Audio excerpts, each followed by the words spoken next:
This is Deb Donig with Technically Human, a podcast about ethics and technology, where I ask what it means to be human in the age of tech.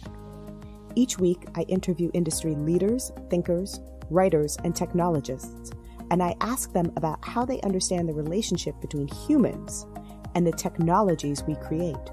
We discuss how we can build a better vision for technology, one that represents the best of our human values. Today, I'm sitting down with Dr. Michael Huth. Professor Huth is the co-founder and chief research officer of Xayn.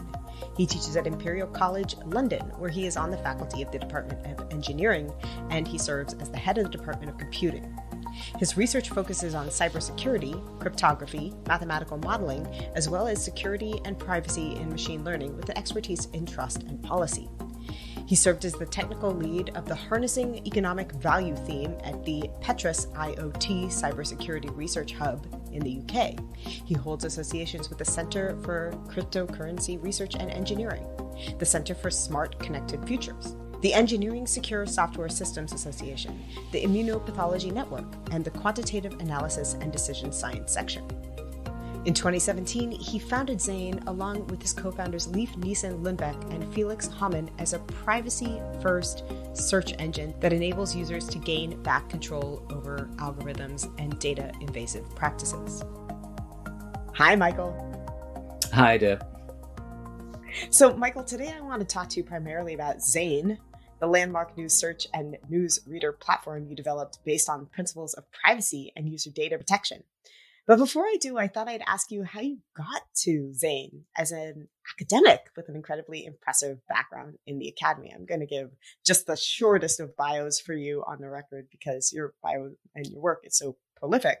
You're on the engineering faculty and you serve as the head of the Department of Computing at Imperial College London with a research expertise in trust, especially in policy around trust. A formidable list of publications and associations appear next to your name, including an association with the Center for Cryptocurrency Research and Engineering, an association with the Center for Smart Connected Futures, an association with the Engineering Secure Software Systems, and the Immuno-Pathology Network, and the Quantitative Analysis and Decision Science section, just to name a few. What, if anything, were you seeing or doing as an academic that led you to want to develop Xayn? Thanks, Deb. Yeah, I mean, that's a great question. I think as a person, I think I've always been adventurous, so that's also kind of reflected in the fact that I went to the US to do a PhD, at Tulane and postdocs in various countries. And also academically, I always delved into new subject areas and tried to see connections and so on. So when Leif kind of approached me, a while back, wanting to do a PhD with me, I was quite intrigued, about what he wanted to do. And, this vision of a decentralized network that does AI, where people have more control and autonomy in these open systems seemed very appealing to me. And so, during this PhD relationship, which really are sort of relationships in a way, you get to know people very well and you have to sort of, see that they progress and learn from them as well as professor. I think, I just got more and more interested in this kind of vision. And it progressively led to the insight that maybe I should actually do something with him. And he was always keen on forming a company that would map out this kind of vision. And so when the time was right, I just did it. What is Xayn and how would you describe it to somebody who hasn't used it? Remember, our platform is audio, not visual.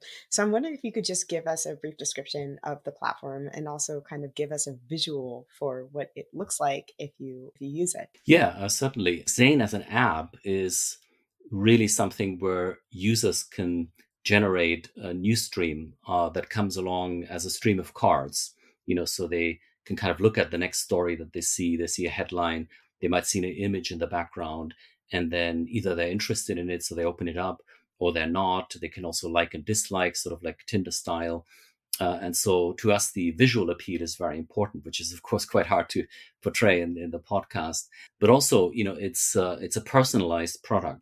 So although the news comes from various APIs, what we do is we have AI sitting within the app with the user that actually learns the user's interests over time and then generates a news stream that will only appear in exactly that version with that particular user.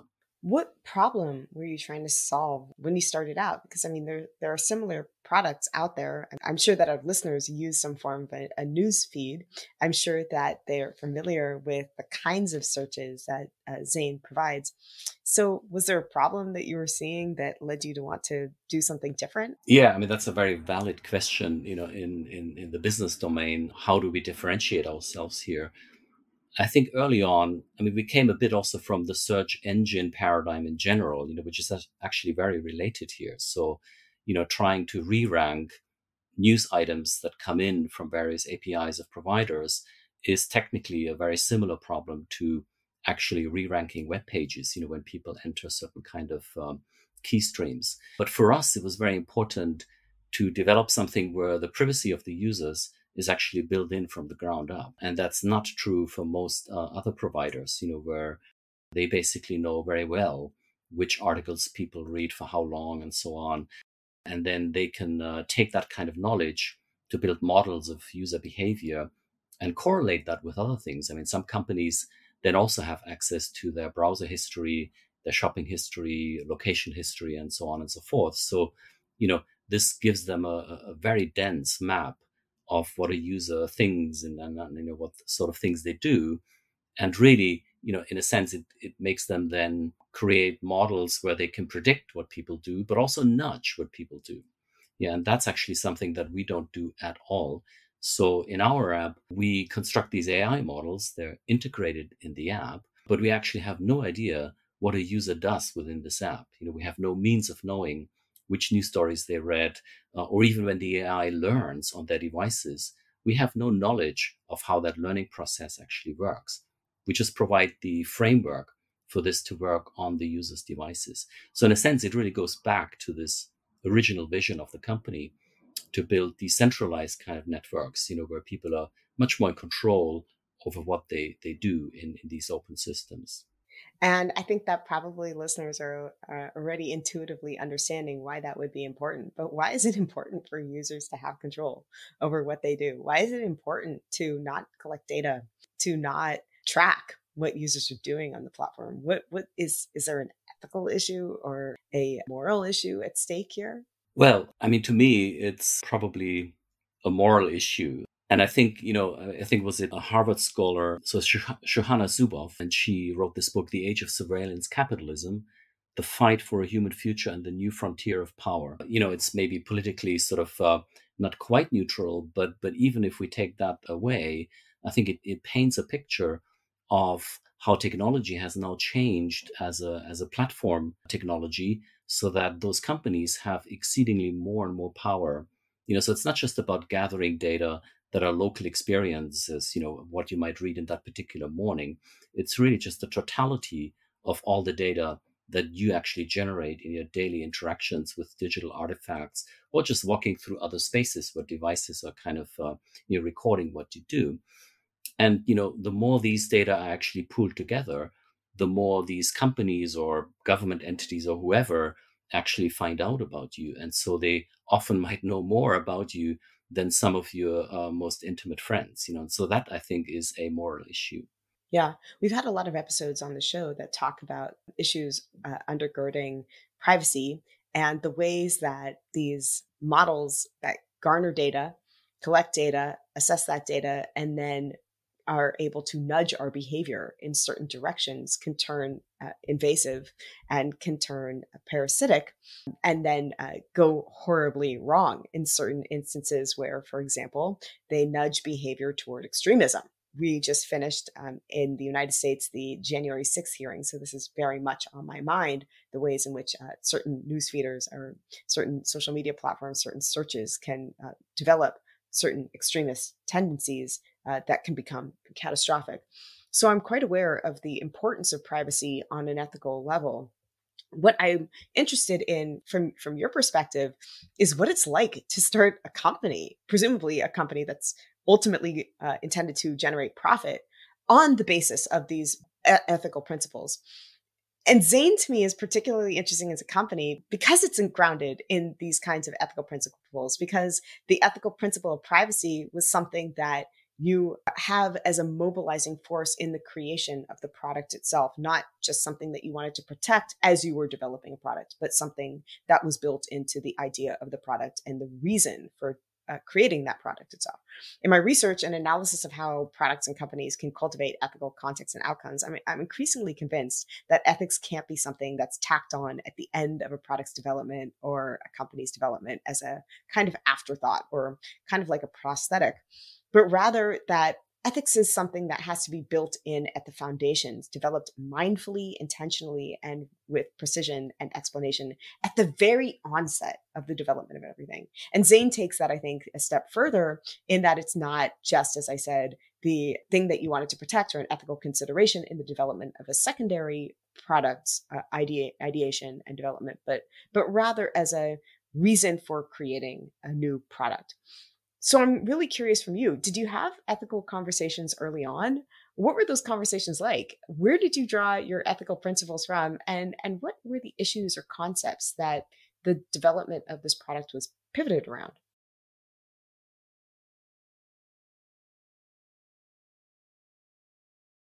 Yeah, thanks, Deb. I mean, to us, it was always sort of a value-driven story, and really from the outset, this idea of decentralized systems, which sort of shakes maybe the established power structures, to say it should actually be the end users who can self-organize themselves and decide what to do, and in these kinds of systems. I suppose blockchain is maybe kind of a good example. It was trying not just to innovate and disrupt financial services, but also to give end users much more control and autonomy over what they do in this space. So I think this was always something that we had, on our map from the outset. But also how we actually defined, our own sort of internal company values. How we treat teams. How we want to sort of nurture a culture of working together. So, for example, we have Fridays now off work, so we have a four-day work week. Because we think this is just a more sustainable way also for us, because we solve very hard engineering problems to really be able to sustain that kind of effort of deep tech innovation by not working 5 days a week. And sometimes the teams also go out in Berlin and partake in demonstrations around climate change and things like that. So it really is not just, as you say, something that's bolted on and part of the PR. We really see ourselves as people who want to also change the world. And it's not really the the immediate dream of becoming a huge company that's commercially super successful. Clearly we want success, right, also commercially, but I think these two things have to come together, and you have to balance these things off. So for us, I think privacy was, of course, also maybe in the German speaking world, where the company was founded and operates mostly initially. Privacy is a very important part of the culture and also of the legal status. So there's something called informational self-determination in the German law, which basically means that citizens, individuals have a right to determine what happens with their information and who gets it. And so they basically are at the center of the control and of the release of information. And that's enshrined in German law. And it's perhaps even a stronger notion than, say, the European GDPR or the California two privacy laws that have now been passed. In contrast to the United States, that upholds this idea of privacy, and how you think that has led certain developments, both in terms of regulation, restriction, and also product developments in Europe, or maybe even Germany specifically, that we haven't seen in the United States. I mean, I would say that in Germany, it is often more sort of a regulatory thing. In companies, there's a lot of consciousness around data protection for a long, long time, which I think in the US has only sort of entered the mainstream consciousness fairly recently, right? So, but also, I mean, I think culturally, I think there's common law certainly in the UK, and I think also in parts of the US, where people can actually just enter a home. I think certainly in England, if it's unlocked. Yeah. So there are certain kind of interesting twists in a common understanding of what's acceptable and what's not. Or for example, in Portugal or Spain, if you have a home, a property, and you don't live on it for a certain time, others become almost entitled to go in there and use that. Yeah. So there's quite a disparity of perception culturally of what privacy or even right to property means. So I should say the word privacy, interestingly enough, doesn't feature in the German constitution, just like in the United States. It doesn't show up in the Constitution, the Bill of Rights, or the amendments. But what does show up in the German Constitution is a right. I mean, I'm paraphrasing here, to be left alone. I mean, your private home is kind of a sanctuary, and that is protected by the Constitution. And it's interesting if you, for example, go to Rose versus Wade, the actual decision and how it was kind of reasoned was basically to say, we think of privacy. I mean, it has different sorts of meanings, but one of them is basically to have the right to be left alone at home to ponder a difficult decision and to make that. And so I think this is something that's very much something that Germans in their cultural frame understand very well and that they cherish. I asked this question, I press on the term itself, partly because I think it's really interesting to think about the relationship between, on the one hand, a product's ideation and development, and on the other hand, its sociocultural context, and how in the context of global distribution of products, these products might come into conflict with the different cultural norms into which they are diffused and distributed and then used by people. But also because Xayn actually coined a new term around privacy. You and Leif, who you mentioned earlier, your co-founder, proposed that new term, privacism, to describe, and I'm going to quote you here, a broad philosophy and social movement regarding concerns for privacy protection of individuals, particularly in the context of fighting for the improvement of businesses and governments' practices in the digital age. Your website goes on to describe the philosophy in the following terms. In a sense, privacism is claiming one's own individual rights, but it goes beyond that. Privacists fight for everyone else's privacy rights too. It focuses on advocating for the privacy of users as opposed to technical evolution or even the collective interests of governments. Privacism isn't to be confused with privatism, which is about private ownership. Instead, it's an ideology built on the foundation that privacy is a basic human right. This was really interesting to me because, as you point out in the website, this is true not only in a context of German culture, but also in a kind of international understanding around human rights. You point out that the right to privacy as a human right is explicitly enumerated by the United Nations. What's the connection between our current technologies and the growth of the privacism movement? I know that you implicate AI as dramatically shifting the terms of privacy. Can you explicate that link for us? I can, Deb. Thanks for that. I mean, one way of illustrating this is, again, going back to web searches. I think historically they started out as, algorithmic means of re-ranking certain kinds of pages in some sort of graph structure, mathematically speaking, right? And this worked very well initially. But after a while, as the web grew larger and larger, these kinds of techniques no longer worked. So that's basically where AI came in to try and help that. And the way it did that was, again, just by understanding users and their digital footprint and how that would relate to the actual huge web graph and how they interact in it. And so this, I think, really led to an asymmetry of information and maybe also an asymmetry of power here, where the companies that offered and developed and honed and refined this web technology basically had a key advantage. They had access to vast human resources to improve their understanding of how this works. And then we come back to this discussion, that we kind of touched on already with the nudging capabilities and so on and so forth. But I think what we really want is something where users not only have rights, and I think this is one of the issues with regulation. If you look at even the two California acts and so on, I mean, they're very laudable and welcome ventures on the legal side. But the actual experience of a user day to day in a complex digital landscape is very different. So if you think, for example, of GDPR, how that led to an inflation of cookie consent mechanisms that pop up left and right, when you go out on the internet, it is actually infeasible or unreasonable for any user to try and judge any of those pop-ups, what that might mean for their own life. Should they click on this versus that, what are the options? And then the UI is often done in a clever way where you are actually nudged into clicking a certain combination, for example. So, this is almost an issue of psychological scaling. You cannot expect users to interact with all these regulatory cross checkpoints because it's actually impairing our own experience and the potential that the digital realm has. And so I think this is a real issue here in privacism. And I think another one, if I look forward, is, if you look at companies that are investing heavily in metaverses, this is going to be the new frontier where these things are going to be played out also in terms of rights. I mean, if I imagine myself in a metaverse embedded in there, I have a sense of autonomy. I can, maybe if it's a city, I can move down these streets. I might even be able to buy property and so on. But it is a world that in its own foundations, I absolutely do not control.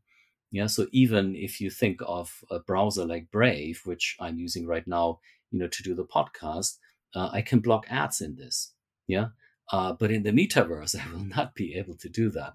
Yeah. Because it's basically a universe that some companies have more or less created with all sorts of, legitimate business interests in mind. And so I think this sort of rings back to, it's not just a right to privacy or related rights. It's also a much more fundamental question of the freedom of individuals and their autonomy, and whether they live in environments where they can exercise their autonomy in a dignified and effective manner. And as you point out, that autonomy is also, how do you balance out the respect for privacy and the option of privacy with, for example, user experience? It's not feasible to click all of the accept cookies, do not accept cookies, go through a user term agreement lists over and over and over again. I mean, Apple presumably cares about my privacy enough to send me a 20-page list every single time I buy one of their products of all of the different ways that I can select or opt out from certain privacy options. Of course, if I were to do this throughout my daily business, I would have no time to do anything else except for read through these terms and conditions lists. That's right. So there's on the one hand, the following regulations dimension, and then there's the other dimension of what's practical in terms of requesting for consent and garnering consent in terms of digital literacy and in terms of providing different levels of friction to use. And then there's the question of actual protection of privacy. So how do you think about the terrain of all of these different dimensions of what it means to consent and to ask for consent for privacy on the one hand, and then on the other hand, to allow people to use products in ways that are, actually feasible and actually beneficial, and without the kinds of frictions that would make them impossible or deeply aggravating to use? Yeah, that's a great question, but also a complex one. Maybe I can sort of take an example. I think there is a lot of good use and justification for having consent mechanisms, certainly in lots of professional services. I mean, let me maybe mention fundraising, right? So when you have databases of potential donors, and then some of them are actually blocked, for very legitimate reasons. Maybe someone who had a past relationship with the company now has maybe, say, dementia or something like that. And so it would be completely unethical, to solicit money from that individual. And so any fundraiser would have to very much honor, what's found in those kinds of databases, for example. But when it comes to, more edge computing or sort of digital events that happen in more public spaces, I don't really see a need even to generate and collect data in a manner that privacy issues could actually arise in the first place. So this is really this idea of learning even on the edge. If you learn on a user's smartphone, or if you have sensors in a certain street and those sensors locally learn, what traffic behavior is, you don't have to get any personal links necessarily to the individuals who walk through there. And you don't have to aggregate all that information at province scale, for example. Yeah, it suffices if you understand what's happening in those particular streets. So that's just another example of where architectural decisions can actually design out a lot of those issues. You could see this actually in cybersecurity historically, where, as you were saying, there was often an afterthought, and that's actually exactly what happened in security. The IT systems were first built when security was not even on the horizon. And then when the internet, all these servers were connecting up, the banks and so on, cybersecurity suddenly was a big topic. So it actually did get bolted on. Yeah. But now the new products that are built are much more proactive and are trying to build in security. And GDPR actually speaks of privacy by design. Yeah, so this is quite an important thing. And I think we have to be careful not to have a only technical response to this kind of demand or incentive. Yeah, to say, oh, we have a certain hardware software configuration that's going to be private by design. At the end of the day, these products and the softwares are going to be used in concrete sort of functions. And then there might be function creep, there might be mission creep of these products or services. So we need another sort of dimension of thinking about privacy by design that is actually more in the human realm, and not at the level of the technical code that's actually running. And then joining these things up is something that we have to do not just before we deploy, but actually as the products are living, throughout their life cycle. So then here's a high level question. Why is privacy such an important issue anyway? What, from your point of view, are the major ethical issues around privacy, especially in the context of something like a news feed or a news reader or a search engine? I mean, there is a debate, of course, sometimes even drawn into the culture wars, I might say, right? So why would you even care about privacy? Almost, the argument might go, well, if you care about it, you have something to hide, and if you have something to hide, you're probably up to no good, right? So that's that sort of line of reasoning. I mean, I would say that what sort of things you're reading or what you're searching on the web is often quite sort of personal, going into, say, medical realm or all kinds of sexual identity or, sort of searching for a new employment or whatever it might be. Yeah. So I think we have maybe a right to, and an expectation to others not necessarily finding out about these things before we feel comfortable with in a controlled manner releasing this sort of information. Yeah. And so I think this again comes back to the digital platforms now that are becoming so powerful that they can collect all this type of information. And then, for example, I'm not claiming that they might do that, but in principle, they could also pass this on to an insurer. If there was a certain search history going on that might suggest a certain kind of medical issue. So I think, it is important that we can still draw boundaries. And I think one of the main issues I'm actually seeing here is that the notion of public space is evolving in a manner where it seems to really, get more and more traction in what used to be private realms. So if you think of, say, a bedroom in a personal home, that now has quite a few digital devices in it, and usually a smartphone lies around with a speech assistant actually on. Yeah, and so the speech actually gets recorded, or whatever else might take place in that room. People might walk across different sort of rooms at different times. That is actually fairly private information, and I think we maybe have lost thought or actually don't even realize, what sort of potential secrets we're actually revealing just by having all these digital devices enabled. And I think this is one of the big questions tomorrow, maybe also, how can we actually develop technology with confidence, a good notion of what a private and a public space is, so that we know, with some reassurance in which sort of space we're moving about at any given time.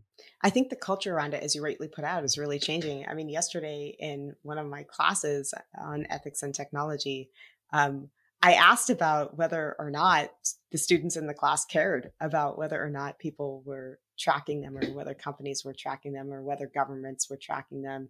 And most of them seem to care. I'm not sure that they care enough to have it actually change or modify their behavior in any significant way. But one of the students pointed out to me that he just assumes that everybody is tracking him wherever he goes. And because of that omnipresence of these tracking systems, he just doesn't care anymore. He just assumes that it's the case and that everybody is tracking him, and that just leads him, I want to say, almost to an attitude of defeat and acceptance over it. So I see all sorts of problems with this kind of attitude. I think that anybody who can nudge our behavior 1 or 2 degrees to the left or to the right can monetize it for their own purpose in ways that might actually interfere with my free will, for example, or my own thought process. The idea of being surveilled all the time might limit my ability to not only act in certain ways because I self-police and self-constrain, but also think in certain ways, because I think that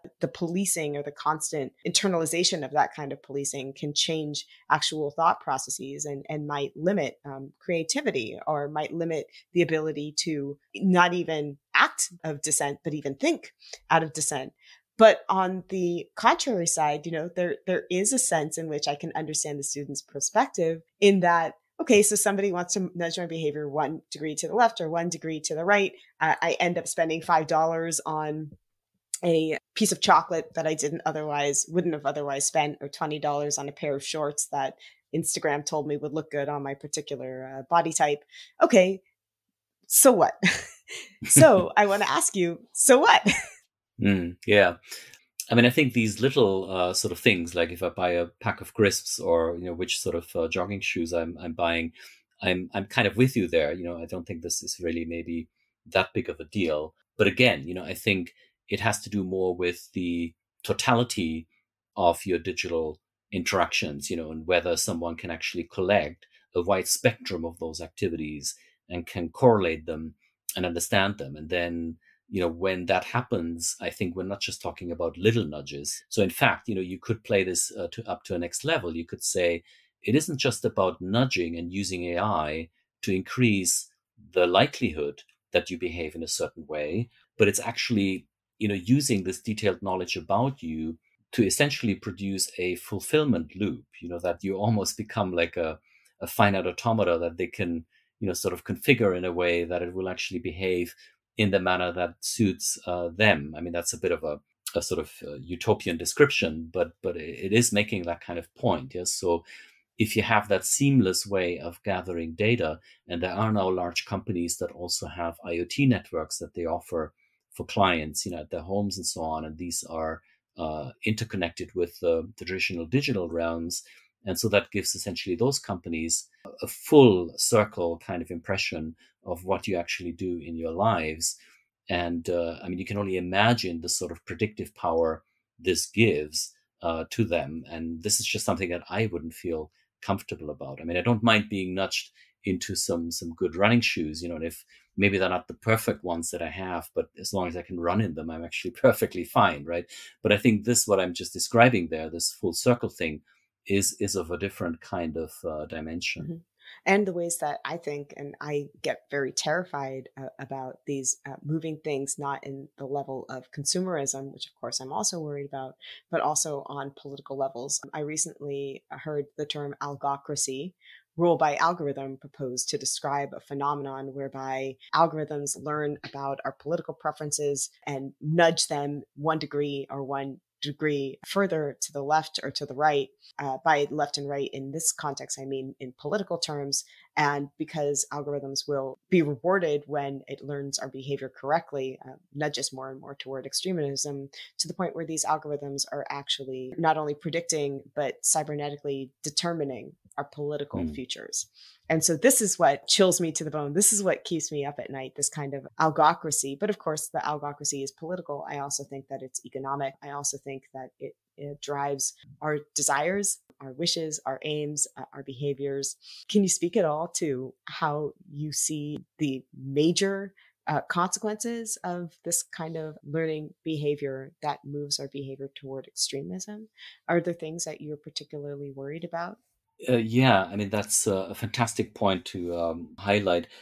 I mean, for Xayn, maybe just to bring that back into the frame there, one of the reasons why we're interested in news streams and search streams and so on is that we didn't feel we want to go out on interacting social platforms ourselves. Yes, so we wanted to make sure we have an environment where people can just consume high quality news at their choice and with their sort of, their control of, oh, do I want to share this link with someone or not, rather than offering a social platform where all sorts of people can suddenly interact in a public space. Yeah, so I think there it's a very, very difficult thing to do this right. And I have, for example, a colleague, can't go into great details there at the moment, but there they use natural language processing techniques to try and detect hate speech or abusive speech in real time, to be able to detect and filter these things before they actually get deployed on a social network for everyone to see.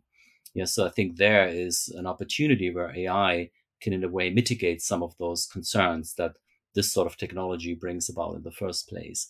But I am actually deeply concerned about how our digital technologies, the manner in which they are more and more capable of doing things, and the acceleration of this innovation seems to actually challenge established, historically grown ways of structuring democratic institutions and processes, elections being one of them that you've mentioned there. And so I think, these election mechanisms have really, taken centuries to take on the sort of shape and form that they have today. And so, this was in a world where changes were almost at a glacial kind of pace. Yeah, maybe, after the Middle Ages, industrial revolutions, it was getting a bit faster, but still those things were moving reasonably slowly. And now, the US is a pioneering place for polling, right? And, all the early work on polling for elections comes out of the US. But this was really sort of classical data science with pen and paper at the time, right? And now we had sort of computerized ways of doing that. But now, as you say, we have very powerful ways of going through, myriads of data and trying to make predictions. And if you then tie this with means of maybe redrawing election districts, once you've gained this sort of knowledge, hypothetically speaking, this becomes probably quite a powerful sort of tool, which the founding fathers in the US, for example, could not have imagined, right? And so I think there are many questions here to be asked. And I think there's also, in particular, the young generation is probably well advised, to engage with these sorts of questions and determine, are the constitutional sort of frameworks, not just in the US, are they really, still workable and stable enough, given all those kinds of tools that we now have at our disposal? And it comes back to this question of how autonomous and do we have a freedom of will, as you were saying, Deb. So this gets me right back to what I think is a bit of a sticking point, because I don't think that a company like Facebook or a company like Google started off wanting to or foreseeing that they could change the results of election, even if people who later use their platforms to do so did. I don't think that the company started off doing that. And so I guess I get to a question here about how these companies are responding to the knowledge that their platforms are being used or their data collection capabilities are being used in certain ways. I'm going to quote your co-founder here, Leif, again, on Ethics and AI, who writes that most organizations who commit to ethical AI typically do so by pledging to adhere to a number of basic principles articulated by academics and researchers over the past 15 years. As a rule, these principles tend to resemble those of bioethics. In an attempt to unify the various set of principles, Luciano Floridi and Josh Cowles published a piece called A Unified Framework of 5 Principles for AI in Society. They published this in 2019, distilling and summarizing the various principles into 5 main areas: beneficence, non-maleficence, autonomy, justice, and explicability. These are lofty and necessary goals, your co-writer writes. They're also so admirable as to make for great PR. Companies like Google, Meta, Intel, Microsoft, and other tech giants have publicly supported projects like the Partnership on Artificial Intelligence to benefit people and society. Does this make them ethical companies? Hardly. And beyond the individual companies, we're still living in societies actively undermining ethical AI measures. Until that's addressed, ethical AI will stall as a project. Okay, so I know that these are Leif's words and not yours, but I'm assuming that based on the work that you do, that you may also share his sentiments. What is it in our societies that actively undermine ethical AI measures? I guess I'm asking here, why don't more companies do what you're trying to do with Xayn? What gets in the way? Yeah, great question again, Deb. Luciano, for example, Floridi, whom you mentioned, I admire him greatly, and he's a colleague of mine from Oxford. And I think that is a really good sort of understanding of what some of the philosophically grounded principles would be. So I completely agree with that assessment there. I also think that companies like Meta, to be fair, they started out like any company having a certain vision, and then they went on a journey, and so then they had certainly other opportunities and growth, and products kind of morphed into other products and so on. So I think it's also not fair to say that they should have done something from the outset, to sort of make sure that this kind of platform doesn't allow for this kind of behavior. I think this is a bit of a temporal issue, because we all had to actually understand as human beings what a digital platform, a social network actually is, and what sort of behavior might take place on it. Yeah. So in a way, companies like Xayn now have the advantage of that kind of piece of history and insight. And so, this is maybe now a moral appeal to other companies as well, saying, now you actually know, what these things are and what can happen there. So you should actually design something if you try to do something new. And there's quite a few players out there who want to do something new. You should really build this differently from the ground up. At the same time, these established companies are making considerable investments in-house, to try and develop tech that deals with these problems. I mean, I've just mentioned, the ability of using AI to detect and filter out hate speech or any kind of other speech to do that. But there, the problem, I mean, I'm sympathetic to companies like Meta there, is these are such vast networks, with billions of users and, myriads of daily interactions. It's very, very difficult to get a high degree of reliability of judging whether a particular post should be posted or not. Yeah. And so there will always be false positives and false negatives. But maybe from a public goods perspective, it's already a huge improvement if those false positive, false negative rates are reasonably small, and the bulk of the things that we might, as a general audience, think are inappropriate is actually being filtered out. So it is more of a public goods discussion, perhaps, than something that's kind of binary, right? Can you filter everything or not? So here's the part of the conversation where I get to the really hardball questions, because you mentioned the billions of users. You didn't mention the billions of dollars, and you mentioned the public good, but you didn't mention the fact that these companies have already developed and they've created a marketplace where the value comes from harvesting data. And as I mentioned before, when I think about data collection employed by some of these tech companies, Google, Facebook, for example, who have invasive privacy practices, I generally believe that they're not engaging out of those practices because they're malevolent or bad actors or interested in what I'm doing in my private life because they want to leverage it into ways to sabotage me specifically, but rather because the incentive structures around them are for monetizing their work. They have to make money. They have to pay their employees. They have to cover operational costs. They have to demonstrate growth to investors. They have to turn profit for shareholders. So it's not that they're bad actors harvesting data in ways that invade the privacy of their users for no reason or because they're malevolent, but rather because they have to make money somehow. And this is the economic structure by which these companies make money. It is through data collection. Your platform clearly is seeking to increase the autonomy and the agency of its users in a space where the prevailing solutions have simply not delivered well up to now. For example, you make a priority to refrain from the kinds of privacy degrading practices that can be seen in monolithic browser solutions like Chrome or like Safari. But you still have to make money, right? You have to make enough money to compete, even if your aim is not to make your founding team billionaires. You still have to turn a profit. A skeptical observer might then wonder how you plan or how you intend or how you foresee making profit from this platform, if not by leveraging personal data practices that your competitors use. Can you share a little bit about how your solution can generate revenue while still preserving privacy by default?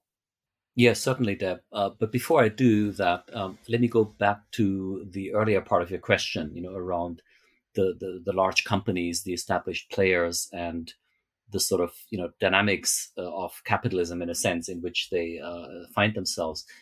I actually think that capitalism is a good thing, so don't also misunderstand Xayn there. But I think there are some elements in there, particularly around KPIs, quarterly reporting, and having responsibility towards the shareholders, where, you might think, is that good or bad? I actually also think that is a good thing. However, this does raise the question of, why do these people actually invest in those companies? Yeah. And many of them maybe invest just because they want to make a good profit and then sell off, as quickly as possible.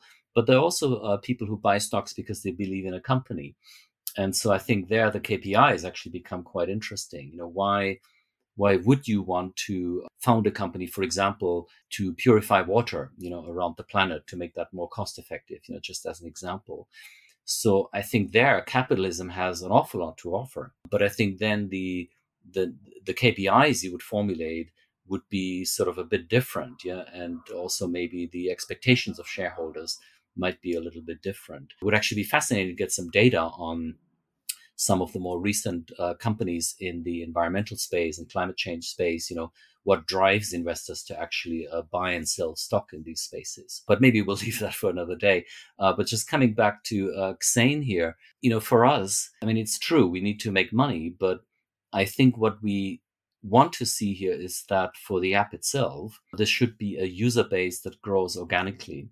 So we're not concerned with, sort of hyper growth or anything like that. We just want to convince people at their own speed, so to speak. Yeah. So they should believe in these things, word of mouth, and so on and so forth. And then the question is maybe more on that side of the business. Are, in particular, younger generations, are they willing to pay 2 or 3 euros a month or whatever it might be, to get that kind of service? Now, Netflix has shown us that that's possible, yeah, for example. But this is maybe also something where different cultures have slightly different sort of attitudes. So in the US, I think this was quite easy a proposition to make. I mean, I've lived in the States for a long time. I know that kind of thinking. People sort of weigh this against the cost of 2 cups of coffee, and they don't think about it anymore, whereas people maybe in Scotland or in southern Germany, are a bit more cautious about spending money as a sort of a general statement. But for us, it's also this other angle, the business clients, that we find actually very interesting.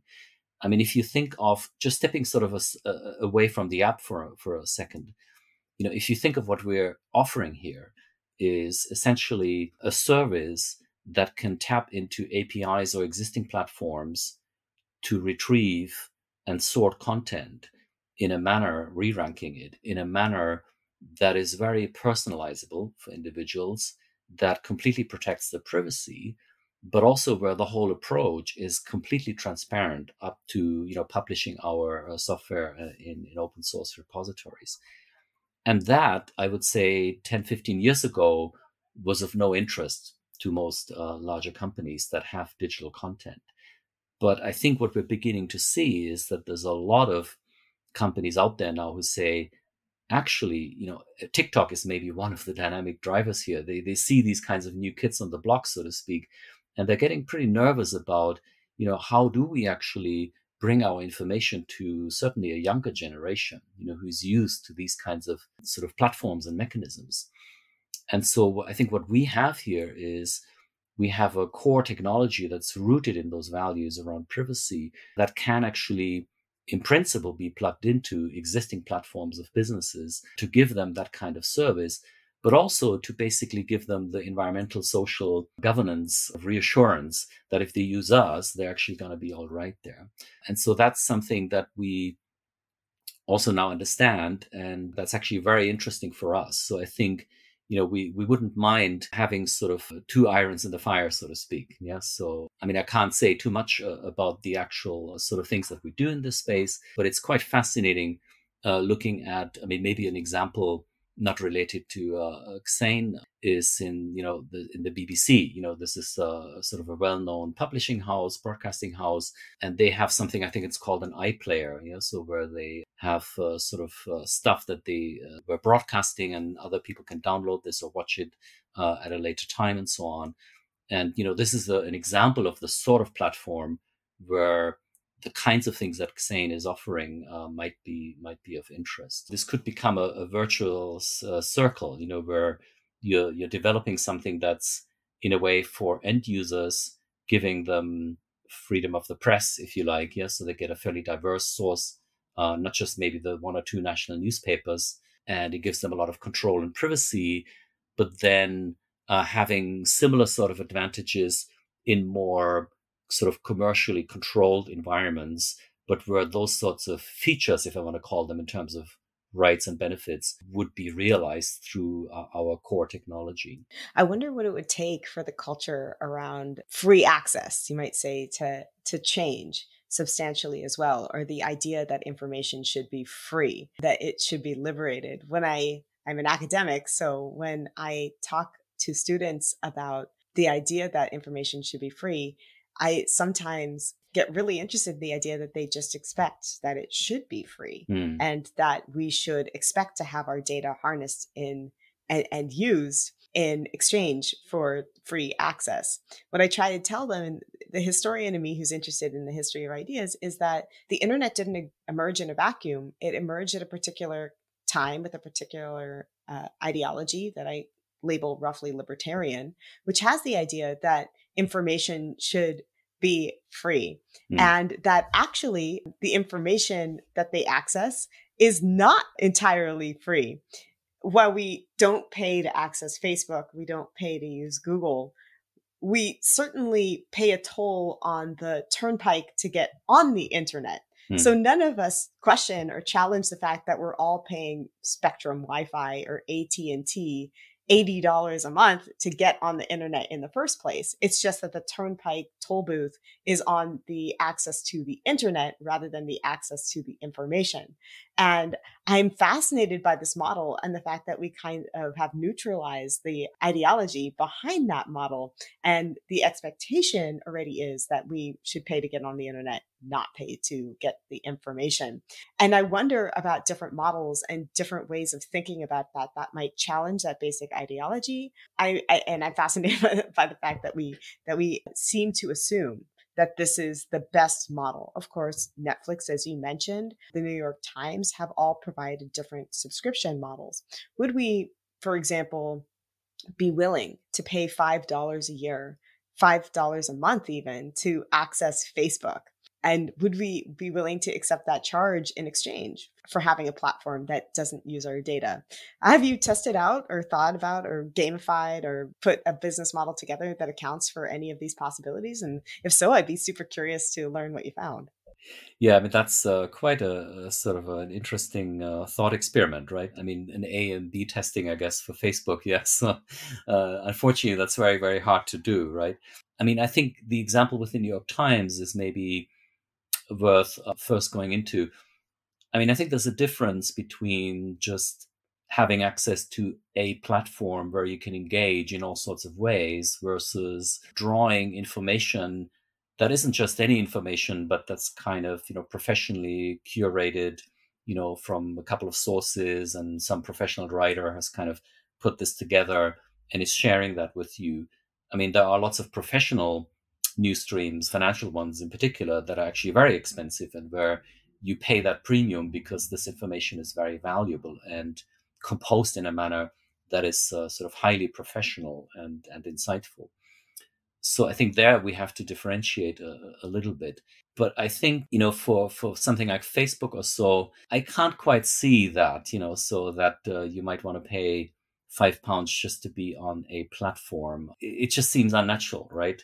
But, the libertarian view of saying information should be free, you were saying, yeah, you pay for the basic infrastructure. So it's kind of a bit of a myth. But even more so, it's a myth. I mean, if you take, for example, Gmail as one of the earlier examples of mass internet adoption, you thought of this, oh, it's free.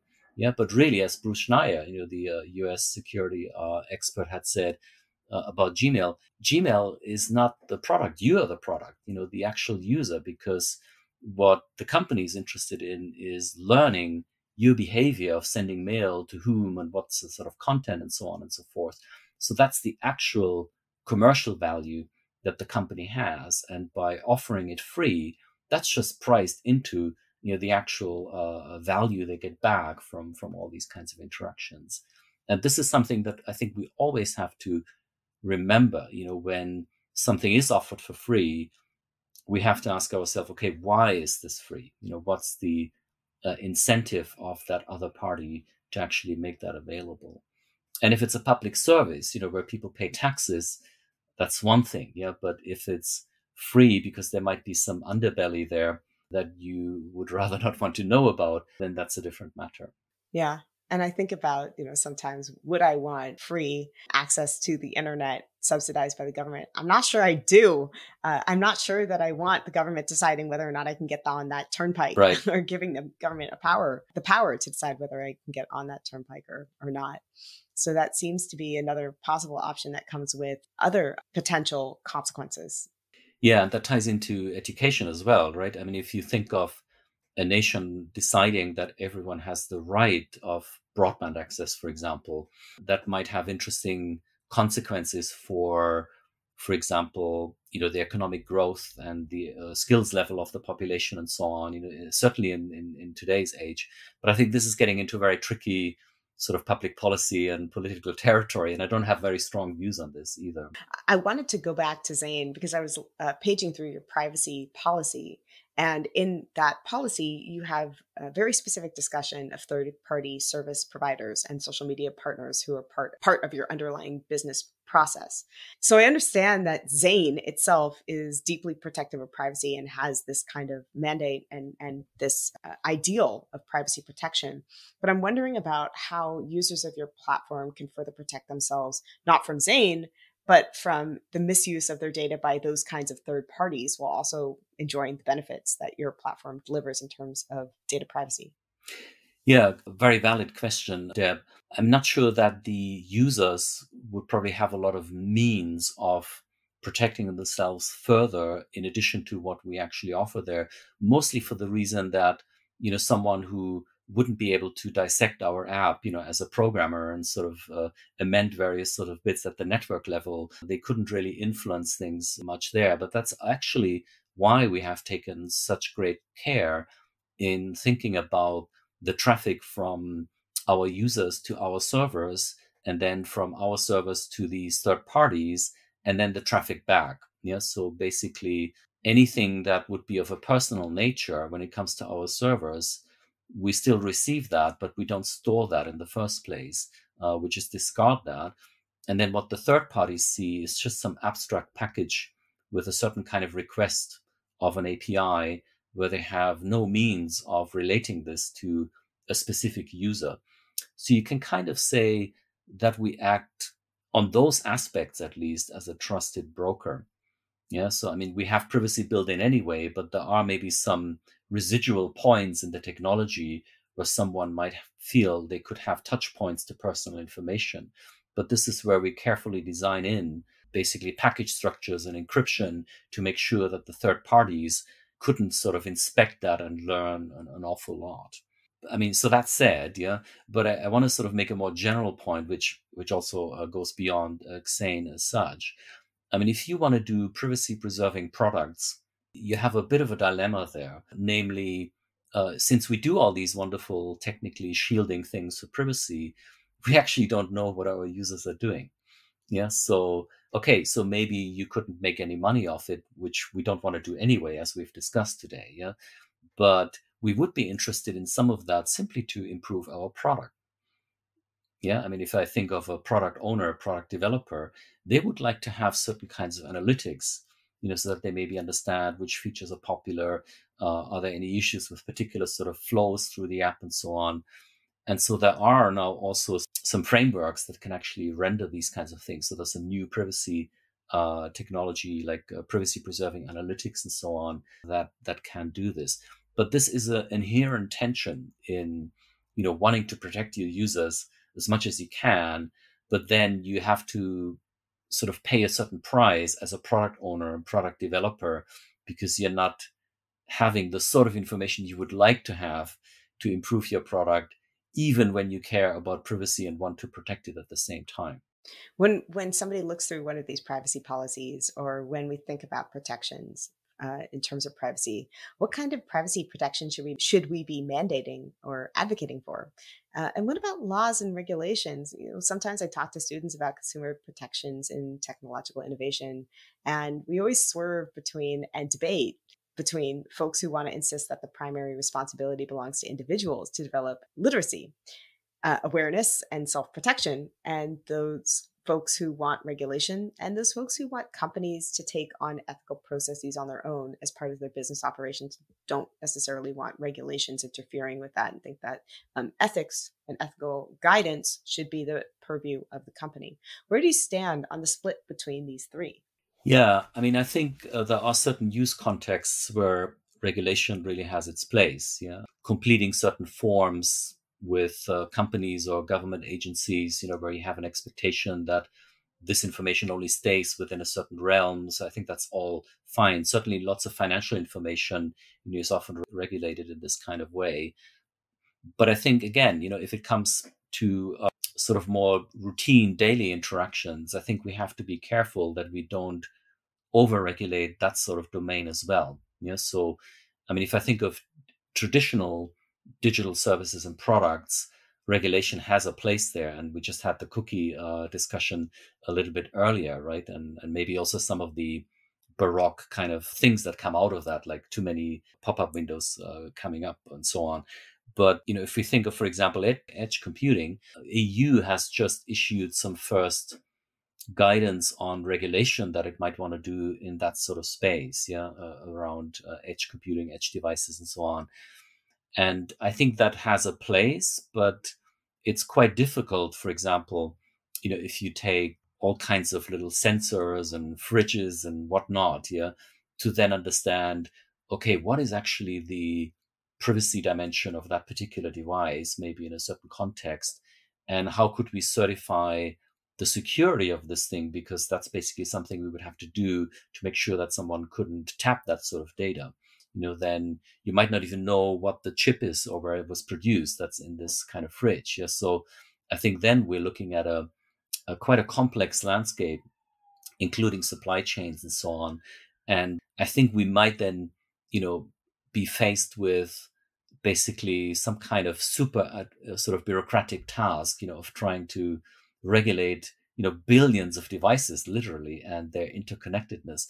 So I would probably hesitate, to have a somewhat aggressive stance in a regulatory sense, but to maybe have guidelines and more at the manufacturing point, that we make sure that certain things are maybe manufactured in a certain way, but then when they're kind of deployed, to sort of leave them the way they are. Only when this comes further upstream into sort of servers and so on, then the regulation might want to take force again.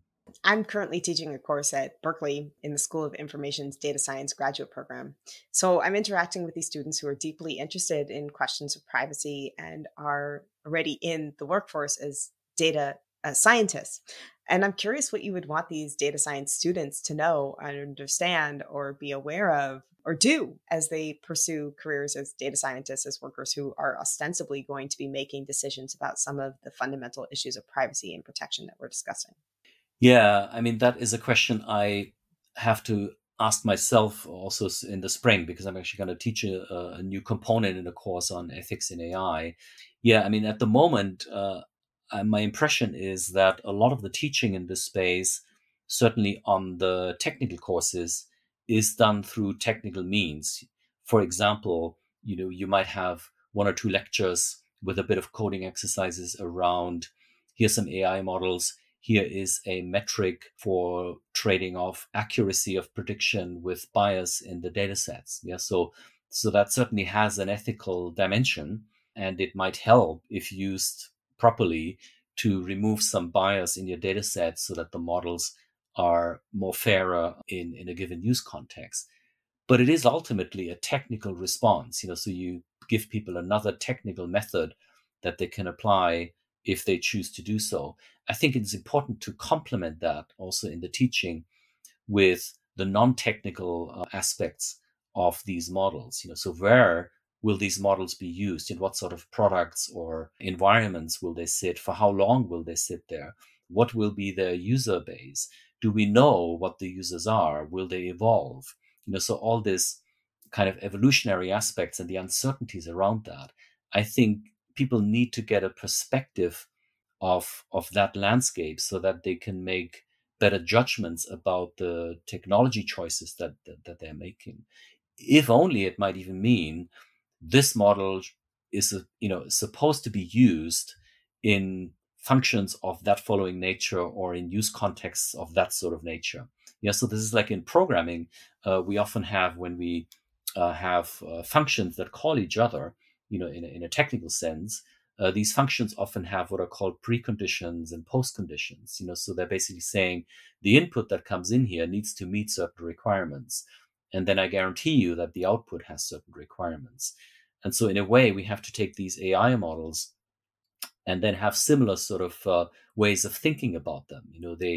The products that have them, these models have to meet certain properties. Otherwise, they're not going to be safe or robust or fair enough to actually be used. I think we have time for one last question. I want to end by returning to a question that I previously asked about profit. I'm interested in Xayn as a company that seems like it's doing good. That is to say, it's a company that has a concept of public good and ethical outcomes in mind and at its core.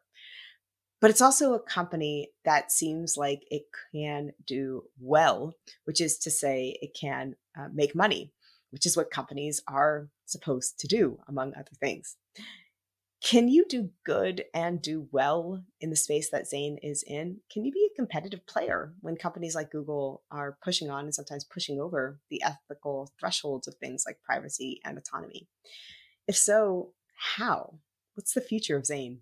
Yeah, thanks, Deb. I strongly believe, that Xayn can be commercially successful. That's really a belief we share at Xayn, and that's why we drive the work also forward, not just because of the values that underpin the technology. I'm not sure we would really want to compete head on with companies such as Google, for example, by which I mean, not necessarily that we might not grow to such sort of commercial size, but that we wouldn't necessarily be interested in operating in the same domain, which is really, in a sense, the domain of gathering data and insights about users so that you can sell this off to third parties, and where the actual search experience and so on is just a facilitator for this kind of economic process. That's maybe a more extreme way of describing it, but it sort of contains a core of truth to it. So this is not something where we see ourselves at all. But I could see us as, for example, becoming an engine of choice for example, businesses who would like to curate and personalize content for a user base, be that within a company or actual clients, in a manner that allows them to do great personalization without having to worry about the governance aspects of data protection, data privacy, and so on. And also just, being able to use something where people can see, oh, that's actually a transparent and open source kind of effort, and it's sort of a bit different from the big players. So there, I think we have a real potential to build up a sizable market in that space. And on the B2C side, that is really something that is probably a little bit harder in the sense that it might take longer, because here we're swimming a little bit against the current. People they grew up with Google, they use TikTok, Facebook, and so on. But I think that might actually change over time. So I think time might actually be in our favor also on the B2C side. We see investment, which also gives us some confidence that we actually can produce this sort of technology and prove it, and then generate our first traction in the commercial space to basically move forward in that way. Do you think that other companies will follow the model? Do you think that you're starting a trend? I would think so. With my other hat, at Imperial, I see a lot of innovation take place in deep tech, but where the motivation is actually just to do good. So, we're talking about the planetary challenges, say, decreasing biodiversity. How can we decrease pollution? How can we decrease carbon emissions? And, these problems manifest themselves already in certain territories in quite dramatic ways. And there's a lot of really, really good talent who have fantastic ideas. I mentioned water purification as one of them, who want to do these sorts of things, and where investors are actually quite keen, certainly in the VC space, to invest in that. I think also, if we look around the geopolitics at the moment and so on, it might be a good time to also look at a somewhat alternative and fresh way of conceiving businesses and thinking about how they're being run and how they're being monetized. Which isn't to say that capitalism, is passé or anything, far from it, because the investment will still be an essential part of this. But just to maybe think about the life cycle of a company and its raison d'etre as being a little bit different from the established ways in which this was usually done. Michael, thank you very much. Thank you so much, Deb. Really appreciate the time you've taken. I'm very happy to have engaged in the conversation with you.